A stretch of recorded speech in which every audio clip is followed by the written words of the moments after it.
तो आज की जो हमारी क्लास है वो किसके बारे में है? साइंस का इंट्रो। मतलब इसमें हम कि साइंस में क्या है या साइंस की डेफिनेशन क्या है, इनको हम समझने वाले हैं। तो एक बेसिक क्लास रहेगी जिसमें हम सिर्फ ये समझने की कोशिश करेंगे कि साइंस का मीनिंग क्या है। सबसे पहले तो हम यही समझे इस क्लास में क्या क्या चीज़ें देखने वाले हैं। सबसे पहले हम क्या देखेंगे? साइंस का मीनिंग क्या है। सेकेंड, हम इसके हिस्ट्री, इसके इतिहास के बारे में। और थर्ड, हम क्या देखेंगे? साइंस की ब्रांचेस के बारे में। इस कंप्लीट वीडियो में, इस कंप्लीट क्लास में हम ये 3 चीज़ें कवर करने वाले हैं। तो सबसे पहले अगर मैं मीनिंग की बात करूँ तो ये जो साइंस टर्म है वो एक लैटिन वर्ड है, साइंसिया।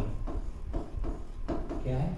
एक लैटिन वर्ड है, साइंसिया, और जिसका मीनिंग होता है क्यूरियस या फिर टू नो, और जिसको हम हिंदी में जिज्ञासु या फिर जानने की इच्छा रखना या जानना कहते हैं। तो साइंस का सिंपल सा मतलब होता है जिज्ञासु। कोई भी ऐसी चीज़ जिसके बारे में हम जानने की इच्छा रखते हैं वही क्या है? साइंस है। तो ये चीज़ हम सबसे पहले देखेंगे। तो थोड़ा सा आगे हम कंटिन्यू करते हैं इस चीज़ को। तो जैसे मैंने लिखा हुआ है फर्स्ट कि व्हाट इज साइंस। साइंस का एक्चुअल मीनिंग क्या है? तो जैसे ऑब्जर्वेशन, एक्सपेरिमेंट, अंडरस्टैंडिंग। क्या मतलब हुआ? किसी भी चीज़ को ऑब्जर्व करना, उसको समझना, या फिर हम कह सकते हैं किसी भी चीज़ को ऑब्जर्व करना, एक्सपेरिमेंट करना और उसको समझना। यही क्या है? एक्चुअल साइंस है। यही क्या है? एक्चुअल साइंस है। अब कैसे हम समझें? जैसे हम सुबह में उठते हैं और तो सबसे पहले हम ब्रश करते हैं। तो ब्रश करते हैं तो उसमें भी एक तरह की साइंस है। कैसे साइंस है? जैसे हमने टूथपेस्ट लिया तो टूथपेस्ट में क्या है? फ्लोराइड है और उसके साथ और भी केमिकल्स वगैरह हैं, एसिड्स वगैरह, बेस वगैरह। तो हमारे तो वो आपस में रिएक्ट करते हैं तो वहाँ पे एक तरह की केमिस्ट्री आ जाती है। या फिर हम के दिन में फूड इंटेक करते हैं, खाना खाते हैं, तो उसमें भी एक तरह की साइंस है। या जैसे ये फैन चल रहा है तो इस फैन चलने के पीछे भी एक तरह की क्या है? साइंस है। तो ये सारी चीज़ें क्या करती है? हमें एक डेली लाइफ से रिलेट करती है। तो ये ना ही सिर्फ स्टूडेंट के लिए ज़रूरी है, हर इंसान के लिए ज़रूरी है। हम ऐसा भी कह सकते हैं कि science not just a subject, it's way seeing the world. मतलब एक तरह से दुनिया को देखने का नजरिया है। ये सिर्फ एक तरह की सब्जेक्ट नहीं है, ये दुनिया को देखने का एक तरह का क्या है? नजरिया है। तो इसी चीज़ को हम थोड़ा सा डेली लाइफ में अप्लाई करते हुए इन चीज़ों को समझने वाले हैं। तो आई थिंक आपको समझ में आ गया होगा साइंस का मीनिंग क्या है। तो साइंस का मीनिंग क्या है? किसी भी चीज़ को समझना और उसको ऑब्जर्व करना, और ये क्या है? साइंस है। नेक्स्ट चीज़ को देखते हैं। जैसे मैंने अभी आपको समझाया था कि इसका साइंस क्या है, तो इसका डेली लाइफ में इंपॉर्टेंस क्या है। जैसे मैं फर्स्ट एग्जांपल दे रखा है यूजिंग फ़ोन। जैसे हम फ़ोन यूज़ करते हैं वो भी एक तरह की क्या है? साइंस है। कैसे हम कह सकते हैं फ़ोन यूज़ करना? तो फ़ोन में एक तरह की एक तो बैटरी होती है। पहली चीज़ तो क्या होती है? बैटरी। तो बैटरी किससे? सेल से मिलकर बनी हुई है। या फिर हम कह सकते हैं लिथियम बैटरी है। तो उसमें क्या है? केमिकल रिएक्शंस हो रहे हैं, आयंस का एक्सचेंज हो रहा है। तो आयन एक्सचेंज हो रहा है तो क्या है? केमिस्ट्री है, रसायन है। सेकेंड, हम उससे बात करते हैं तो एक तरह की साउंड वेव्स है। क्या है? साउंड वेव्स, ध्वनि तरंगे, जिनकी वजह से हम क्या कर सकते हैं? उससे कम्युनिकेशन कर सकते हैं। तो ये क्या है? एक तरह की फिजिक्स है। और साथ में जैसे उसमें हम कुछ विजुअल देखते हैं और ऑडियो सुनते हैं, पिक्चर्स वगैरह भी देखते हैं और ऑडियो वगैरह, तो वो एक तरह का सेंसेशन है। तो वो एक तरह की क्या होगी? बायोलॉजी होगी। तो ये हमारी डेली लाइफ में साइंस का क्या हो गया? एक तरह का इंपॉर्टेंस हो गया। वैसे ही मेडिसिन, जो भी हम मेडिसिन लेते हैं तो उसके पीछे भी एक तरह की साइंस है। दैन कुक फूड, तो खाना पकाना, तो एक तरह का ये तो कंप्लीटली हम साइंस कैसे कहते हैं? जैसे इसमें न्यूट्रिशन है। पहली चीज़ तो क्या है? न्यूट्रिशन। तो न्यूट्रिशन किससे रिलेटेड है? जीव विज्ञान से या बायोलॉजी से रिलेटेड है। सेकेंड, ये जो कुक फूड है एक तरह की रिएक्शन है।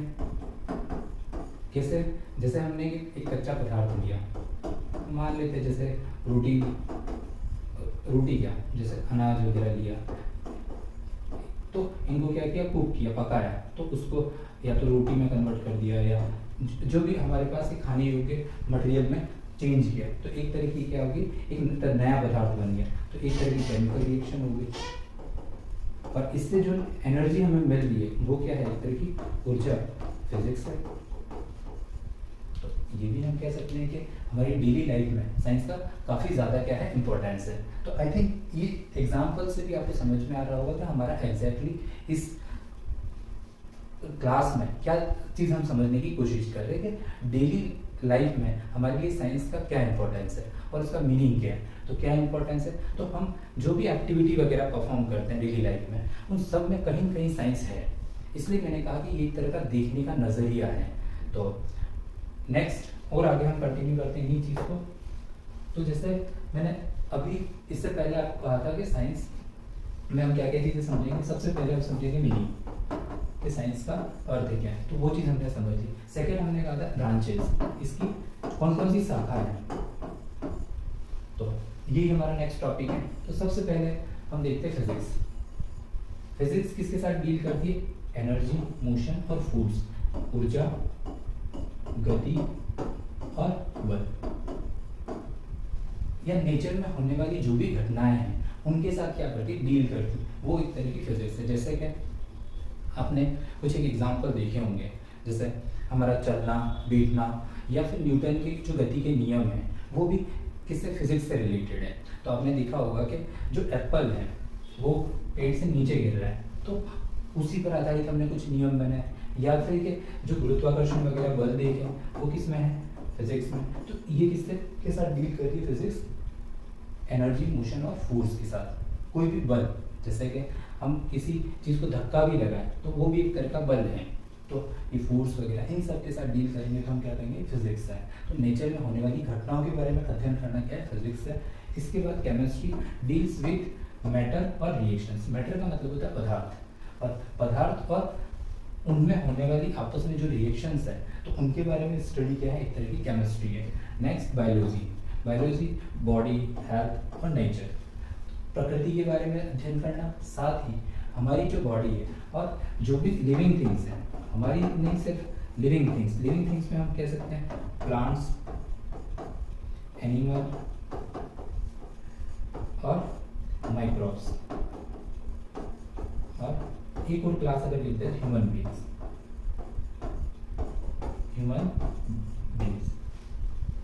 तो प्लांट्स पेड़ पौधे, जानवर और सूक्ष्म जीव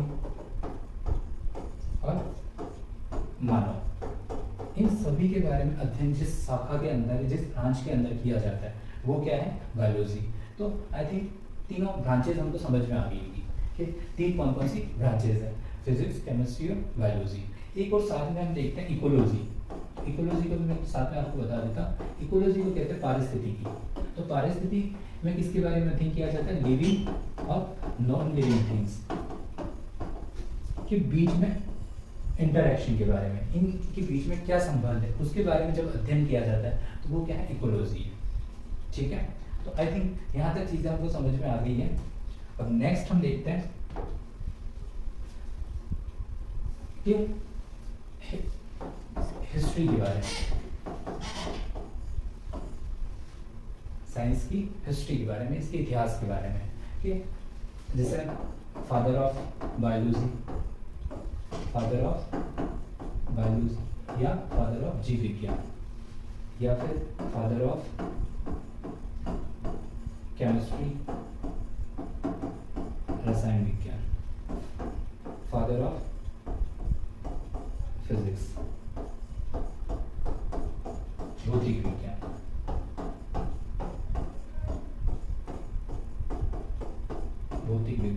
रसायन विज्ञान और जीव विज्ञान।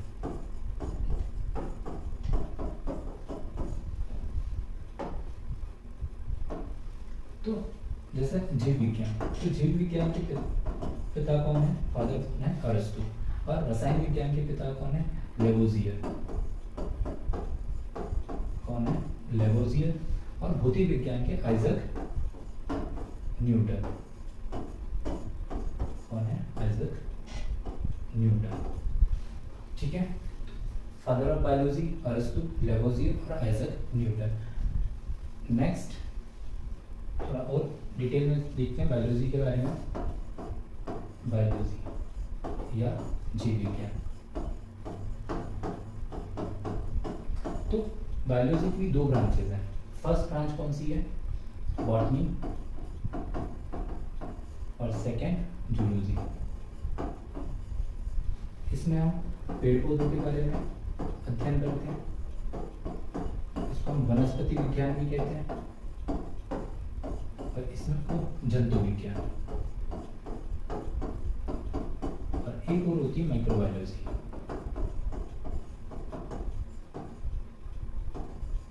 माइक्रोबायोलॉजी इसे सूक्ष्म जीव विज्ञान, जीव विज्ञान, इसमें सूक्ष्म जीवों के बारे में अध्ययन किया जाता है। सूक्ष्म जीव मतलब कि वे जीव जिन्हें हम नग्न आंखों से, नेकेड आई से क्या नहीं कर सकते, देख नहीं सकते। तो किससे देख सकते हैं? जो भी सूक्ष्मदर्शी या माइक्रोस्कोप, इनकी सहायता से इनको देखा जाता है। तो इनकी एक ब्रांच है। तो बॉटनी के पिता हैं थियोफ्रेस्टस।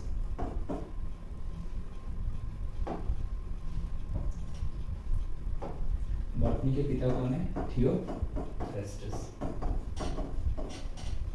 और जंतु विज्ञान के अरस्तु, और सूक्ष्म जीव विज्ञान के पाश्चर।